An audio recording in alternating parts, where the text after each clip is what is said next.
Guys, akhirnya siap pun pasang rak nih. Bukan susah pun mau pasang, senang je.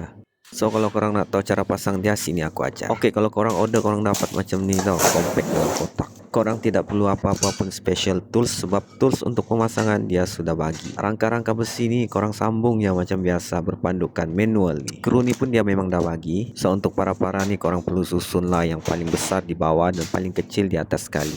Untuk batang-batang besi ni korang sambung ya macam biasa, sebab dia memang plug and play je pun. Besi pendek ada 4 dan panjang pun ada 4. So yang pendek dan yang panjang tu korang pasangkan dia. Kemudian besi yang bentuk U pula, seperti di video ni.